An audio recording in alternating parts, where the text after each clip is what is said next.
நம்ம நாட்டை பற்றி தெரிஞ்சுக்கணும்னு ஆசைப்பட்டா நம்ம என்ன பண்ணுவோம்? முதல்ல நம்ம நாட்டோட மேப்பை எடுத்து பார்ப்போம். அந்த மேப்பை எடுத்து பார்த்தா ஒரு விஷயம் நல்லாவே புரியும். மெயின்லேண்டுக்கு பக்கத்தில் கடலில் குட்டி குட்டியாக சில தீவுகள் இருக்கும். அந்தமான் நிக்கோபார், லட்சத்தீவுகள் அப்படின்னு. இந்த தீவுகளும் சேர்ந்தது தான் நம்ம நாடு. மெயின்லேண்டுக்கும் அந்த தீவுகளுக்கும் தொடர்பு இருக்கான்னு கேட்டால் தொடர்பு இருக்குது.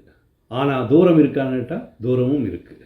அது மாதிரி தான் சினிமாவிலையும் திரையுலகிலையும் அதை சார்ந்த அதுக்குள்ளே இருக்கிற ஒரு சில தீவுகள் இருக்குது. மெயின் ஸ்ட்ரீம் இந்த ப்ரொடக்ஷன் நம்ம சொல்லிட்டு இருந்தோம் இல்லையா, அந்த கலைஞர்கள் இருக்கிற சினிமா எடுக்கிற இடங்களுக்கு நேரடி தொடர்பு இல்லைன்னா கூட கொஞ்சம் விலகி இருக்கிற குட்டி குட்டி நிறுவனங்கள், அமைப்புகள் இருக்குது. இதெல்லாம் திரையுலகில் சின்ன சின்ன தீவுகளாக தான் தெரியும். அப்படிப்பட்ட தீவுகள் சேர்ந்தது தான் இந்த திரையுலகம். அதனால் அதை பற்றி நாம் இப்போது கொஞ்சம் பார்ப்போம். இந்தியாவில் அரசாங்கம் நடத்துவதும் சரி, தனியார்கள் நடத்துவதும் சரி, நிறைய ஃபிலிம் இன்ஸ்டிடியூட்ஸ், திரைப்பட கல்வி நிறுவனங்கள் இருக்குது. இப்போதெல்லாம் நிறைய கலைஞர்கள், எழுத்தாளர்கள், இயக்குநர்கள் எல்லாருமே இந்த நிறுவனங்கள் வழியாக தான் கற்றுக்கிட்டு வர்றாங்க. அதனால் இந்த ஃபிலிம் இன்ஸ்டிடியூட்ஸு திரைப்படத்துறையின் ஒரு அங்கம்தான், திரைப்பட உலகத்தில் ஒரு பாகம்தான். ஆனால் நேரடியாக திரைப்பட தயாரிப்பிலும் இந்த ப்ரொடக்ஷன்லேயும் மற்ற விஷயங்கள்லேயும் நேரடியாக தொடர்பு இருந்திருக்காது. ஆனால் அந்த நிறுவனங்கள் வழியாக தான் நிறைய பேர் உள்ளே வர்றாங்க. அதனாலேயே இந்த ஃபிலிம் இன்ஸ்டிடியூட்ஸு திரை உலகில் ஒரு குட்டி தீவாக தான் அல்லது தீவுகளாக தான் தெரியும். சமூகத்தில் எந்த துறையை எடுத்தாலும் இப்போல்லாம் தொழிலாளர்களுக்கும் முதலாளிகளுக்கும் எல்லாருக்குமே ஒவ்வொரு அமைப்புகள் இருக்கும், சங்கங்கள், யூனியன்ஸ் இருக்கும். அதே மாதிரி சினிமாவிலையும் நிறைய யூனியன் இருக்குது. நிறைய யூனியன்கள் சேர்ந்த கூட்டமைப்புகளும் இருக்குது. தயாரிப்பாளர்களுக்கு, இயக்குநர்களுக்கு, மற்ற கலைஞர்களுக்கு, தொழில்நுட்ப வல்லுநர்களுக்கு எல்லாருக்குமே யூனியன்ஸ் இருக்குது. இந்த யூனியன்ஸ் சினிமா ப்ரொடக்ஷனாக, சினிமா கலைஞர்களை சார்ந்து தான் இருக்கும். சினிமா தயாரிப்புக்கு இவை எல்லாமே முக்கியமாக தான் இருக்குது. ஆனால் கொஞ்சம் விலகி இருக்கும். அது இல்லாமலும் சினிமா நடக்கும், சினிமாவில் அது இருக்கவும் செய்யும். அப்படி இந்த யூனியன்ஸும் திரையுலகில் ஒரு குட்டி தீவாக தான் இருக்குது. சினிமா உலகத்தில் நிறைய பேர் கவனிக்காத ஒரு இடம். எந்த ஒரு சினிமா எடுத்தாலும் அரசாங்க அனுமதியோடு தான் தியேட்டர்லலாம் வெளியிட முடியும். அதுக்கு முதல்ல சினிமாவை தணிக்கை பண்ணணும், சென்சர் பண்ணணும். இந்த சென்சரிங்கிற விஷயமே ஒரு குட்டி தீவாக தான் திரையுலகில் இருக்கும். நிறைய பேருக்கு தொடர்பு இருக்காது. ஆனால் அந்த தொடர்பு இல்லாமல் திரைப்படங்கள் தியேட்டரில் வெளியாகவே செய்யாது. ஏன் இப்போ ஓடிடியில் கூட வரணும்னா சென்சர் சர்டிஃபிகேட் இருந்தால் தான் வாங்குவாங்க. ஒரு படம் முடித்ததுக்கப்புறம் அந்த படத்தை சென்சருக்கு, தணிக்கை குழுவுக்கு எப்படி அனுப்புறது, அங்கே எப்படி ஸ்கிரிப்ட் எழுதி கொடுக்கறது, யாரெல்லாம் பார்க்குறாங்க, எப்படி பார்க்க வைக்கிறாங்க, சர்டிஃபிகேட் வாங்குகிறாங்க, அதை பெற்று எப்படி சினிமாவுக்கு வெளியிடுவதற்கான அனுமதியை பெறுறாங்கங்கிறதெல்லாம் ஒரு தனி உலகமாகவே நடந்துகிட்ருக்கும். அது பெருசாக இல்லை, சின்னதாக திரையுலகில் ஒரு குட்டி தீவாக தான் இருந்துகிட்டு இருக்கு. சமீப காலமாக, அது முக்கியமாக டிஜிட்டல் மயமானதுக்கு அப்புறம் நிறைய இடத்துல எடிட்டிங், டப்பிங் ஸ்டுடியோக்கள், ஷூட்டிங்க்கான சின்ன சின்ன ஸ்டுடியோக்கள் நிறைய இடத்துல பரவி இருக்குது. எங்கெல்லாம் வசதி இருக்கோ அங்கெல்லாம் சின்ன studio, dubbing unit, editing unit அப்படின்னு ஆரம்பிச்சிடுறாங்க. அதனால் நாம் முதல்ல குறிப்பிட்ட மாதிரி சென்னை மட்டுமல்ல, மற்ற நகரங்களில் கூட இந்த மாதிரி சின்ன சின்ன ஸ்டுடியோகள், எடிட்டிங் யூனிட்ஸ் எல்லாமே நிறைய இடத்துல வந்துட்டுருக்கு. இங்கேயும் சினிமா உலகம்தான், அங்கேயும் சினிமாக்கள் தான் உருவாகிட்டு, சினிமா கலைஞர்கள் தான் வேலை செஞ்சிட்ருக்காங்க. அவங்களுடைய பங்களிப்பும் திரையுலகிற்கு இருக்குது. அதனால் அந்த அமைப்புகளும் குட்டி குட்டி தீவுகள் மாதிரி தான் திரையுலகில் இயங்கிக்கிட்டு இருக்கு. இன்னொரு விஷயம் சினிமா சார்ந்திருப்பது, சினிமா சார்ந்த பத்திரிகைகள், ஊடகங்கள், மற்ற பப்ளிசிட்டி நிறுவனங்கள், சினிமா சார்ந்தே இயங்கிக்கிட்டு இருக்கிற நிறைய பத்திரிகைகள் இருக்குது, ஊடகங்கள் இருக்குது, விளம்பர நிறுவனங்கள் இருக்குது. இது இல்லாமல் முக்கியமான பிரபலமான பத்திரிகைகளிலும் ஊடகங்கள்லையும் சினிமா இல்லாத ஒரு எந்த நிகழ்ச்சியும் இருக்காது. சினிமா சார்ந்த நிகழ்ச்சிகள் தான் இருக்கும். சினிமா கலைஞர்கள் பங்கு பெற நிகழ்ச்சிகள் தான் என்றைக்குமே மவுஸ் அதிகம். அதனாலேயே அந்த துறைகளில் மீடியா பப்ளிசிட்டி துறையில் சினிமா பகுதி ஒரு தனி தீவாகவே இருக்கும்.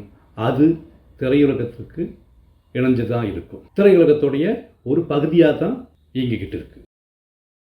சினிமா என்பது முதல்ல சொன்ன மாதிரி ஒரு சில நகரங்களில் மட்டுமே குவிஞ்சிருந்தாலும் அங்கேயே ஷூட்டிங் நடக்கிறது இல்லை. அதனுடைய ஷூட்டிங் பணிகளும் மற்ற பணிகளும் இப்போல்லாம் பிற நகரங்கள்லேயும் வேறு வேறு லொக்கேஷன்லையும் நடந்துட்டு தான் இருக்குது. அப்படி இருக்கும்போது தூரத்தில் இருக்கிற லொக்கேஷன்ஸு அதை மெயின் திரையுலகுக்கு அறிமுகப்படுத்துறதுக்கு லொக்கேஷன் மேனேஜர்ஸ் இருப்பாங்க. ஒவ்வொரு இடத்துலையும் நடிகர்கள் இருக்காங்க, ஜூனியர் ஆர்டிஸ்ட் இருக்காங்க. ஏன் நடிகர் சங்கத்துடைய கிளைகள் கூட பல நகரங்கள் இருக்குது. அப்படி நடிகர்களும் ப்ரொடக்ஷன் மேனேஜர்ஸும் தூரத்தில் இருக்கிற லொக்கேஷன்ஸு நிறைய பேர் இருக்காங்க. அந்த உலகமே ஒரு சின்ன குட்டி தீவாக திரையுலகத்துடைய ஒரு பகுதியாக இருந்துகிட்டு இருக்கு. சினிமா என்பது முக்கியமாக தியேட்டர்கள் வழியாக மக்கள்கிட்ட போய் சேரணும், ரசிகர்கள்கிட்ட போய் சேரணும். அது இப்போதைக்கு டிஜிட்டல் ஆனதுக்கப்புறமா ஓடிடி வந்ததுக்கப்புறம் அல்லது கியூபு யூஎஃப்எல்லாம் வந்ததுக்கப்புறம் நேரடியாகவே இங்கிருந்து ஒரு நகரத்திலிருந்தே சினிமாவை ஒளிபரப்ப முடியும். தியேட்டர்களுக்கு சேட்டலைட் வழியாக கொண்டு போய் சேர்க்க முடியும்.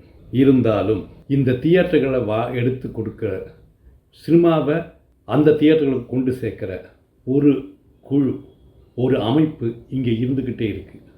டிஸ்ட்ரிபியூட்டர்ஸ், விநியோகஸ்தர்கள் குடும்பம். கடந்த காலங்களில் இது இன்னும் பலமாக இருந்தது. ஏன்னா அப்போ ஃபிலிமில் தான் படம் எடுத்துகிட்டு இருந்தாங்க. ஃபிலிம் நெகட்டிவ் எடுப்பாங்க. படம் முடித்ததுக்கப்புறம் பாசிட்டிவாக பெட்டி பெட்டியாக வச்சு தான் ஒவ்வொரு தியேட்டருக்கும் அனுப்புவாங்க. அப்படி இருக்கும்போது ஒவ்வொரு பட்டணத்துலேயும் மாவட்ட தலைநகரங்களிலையும் விநியோகஸ்தர்களுடைய ஒரு குழு இருந்திருக்கும். அங்கே தான் இந்த பெட்டிகள் போகும். அங்கிருந்து தான் தியேட்டர்களுக்கு கொண்டு போவாங்க.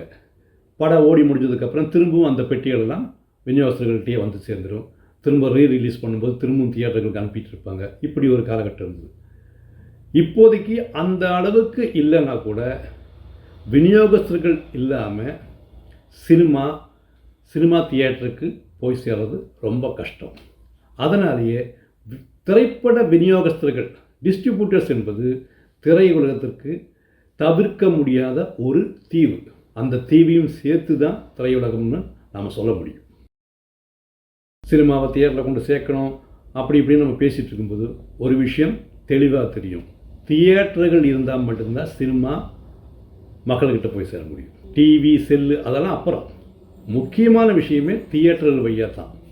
அப்போது தியேட்டர்கள் என்பது சினிமாவுடைய ஒரு பகுதி தான். திரையுலகத்தினுடைய மிக முக்கியமான பகுதி தியேட்டர்கள். உலகத்தில் இருக்கிற சினிமாக்களில் அதிகமாக சினிமா எடுக்கிறதும் வெளியிடுறதும் நம்ம இந்தியாவில் தான். அதனாலேயே இந்தியாவில் நிறைய தியேட்டர்கள் இருக்கும். அதிலும் குறிப்பாக தமிழ்நாட்டிலையும் ஆந்திராவிலையும், ஏன் மலையாளம் கன்னடம் சேர்த்து பார்த்தா தென்னகம் முழுவதும் நிறைய தியேட்டர்கள் இருக்குது. ஸோ இந்த தியேட்டர்களும் தியேட்டர் சார்ந்த பிரச்சனைகளும் எல்லாத்தையும் தெரிஞ்சுக்கிட்டால் தான் திரையுலகில் யாராலையும் ஜெயிக்கிறதுக்கு எளிதாக இருக்கும். அதனாலேயே நம்ம அதை பற்றியும் தெரிஞ்சுக்கணும்.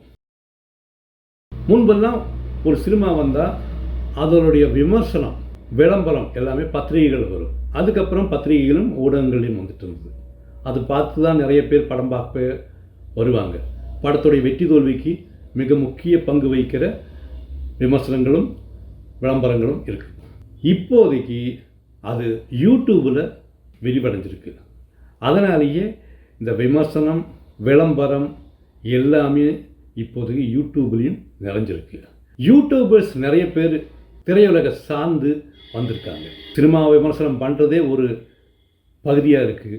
நிறைய பேருக்கு வாழ்க்கையாகவே இருக்குது, வருமானம் தரும் வழியாகவும் இருக்குது. அதனால் இந்த விமர்சகர்கள், யூடியூபர்ஸ் எல்லாருமே திரையுலகத்தினுடைய ஒரு குட்டி பகுதியாக, சின்ன தீவாக இருந்துகிட்ருக்காங்க. சினிமா ரசிகர்களுடைய தரத்தை உயர்த்துறதுக்கு, நல்ல நல்ல சினிமாவை நம்ம நாட்டில் மக்கள்கிட்ட கொண்டு சேர்க்கறதுக்கு அங்கங்கே ஃபிலிம் கிளப்ஸு, திரைப்பட குழுக்கள் இருக்குது. இது தனியாக இயங்கிக்கிட்டு இருக்கும். சினிமா ரசிகர்கள் மத்தியில் சினிமா கலைஞர்களுடைய உதவியோட அல்லது தொடர்போடைய தொடர்ந்துக்கிட்டு இருக்கும். இப்படிப்பட்ட திரைப்பட குழுக்கள், ஃபிலிம் கிளப்ஸு திரையுலகத்துடைய ஒரு பகுதியாக தான் நான் நினைக்கிறேன். தவிர்க்க முடியாத ஒரு பகுதி. சினிமாவுடைய தரத்தை உயர்த்துறதுக்கு அல்லது மெயின்டைன் பண்ணுறதுக்கு இந்த மாதிரி ஃபிலிம் கிளப்ஸு நிறையவே பயன்பட்டுருக்கு. நிறைய கலைஞர்களுக்கு பாராட்டு விழாக்கள் நடத்துகிறதெல்லாம் இந்த மாதிரி ஃபிலிம் கிளப்ஸ் தான். கொண்டு சேர்க்கறதும் அவங்க தான்.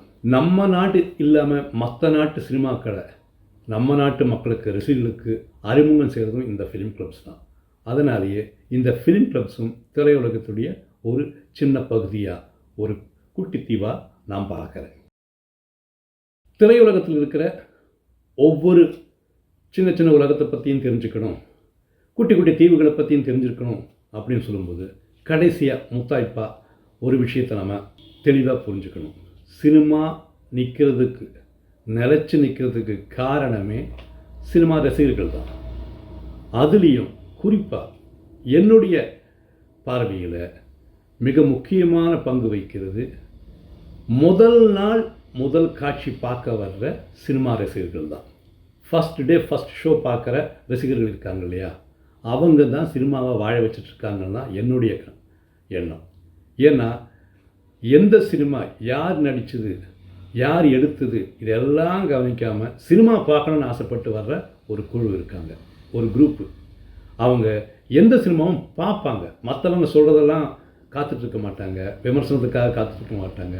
முதல்ல அவங்க பார்ப்பாங்க, பார்த்து அவங்க தான் சொல்லணும்னு ஆசைப்படுறாங்க இல்லையா. அந்த ரசிகர்கள் கூட்டம்தான் சினிமாவை எப்போவுமே வாழ வச்சிட்ருக்கு. ஏன்னா அவங்க பார்த்து காசு கொடுத்து உள்ளே வந்து பார்த்து, அதாவது ப்ரிவ்யூவில் சினிமாக்காரங்களே அழைச்சி காட்டுறது கிடையாது, இவங்களா போய் பார்ப்பாங்க. உழைச்சி அவங்க தினசரி வாழ்க்கையிலேயே ஒரு பகுதியாக சினிமா பார்க்குறதுன்னு முடிவு செஞ்சுருப்பாங்க, சினிமா பார்க்க வருவாங்க. புதுசாக ஒரு சினிமா வந்தால் அந்த போஸ்டரை பார்த்தாலே அவங்களுக்கு பிடிச்சிருந்தா உள்ளே வந்துடுவாங்க, படத்தை பார்த்துருவாங்க. நல்லா இருந்தால் நல்லா இருக்குன்னு சொல்லுவாங்க, இல்லையா நல்லா இல்லை குப்பைன்னு சொல்லி அடுத்த படத்துக்கு போயிடுவாங்க. சினிமா பார்த்துட்டு தொடர்ந்து பார்த்துட்டு தான் இருப்பாங்க. அப்படிப்பட்ட ஃபஸ்ட் டே ஃபஸ்ட் ஷோ பார்க்குற ரசிகர்கள் உண்மையிலேயே சினிமா உலகத்தின் முக்கிய பங்காக ஒரு தீவாக நான் பார்க்குறேன்.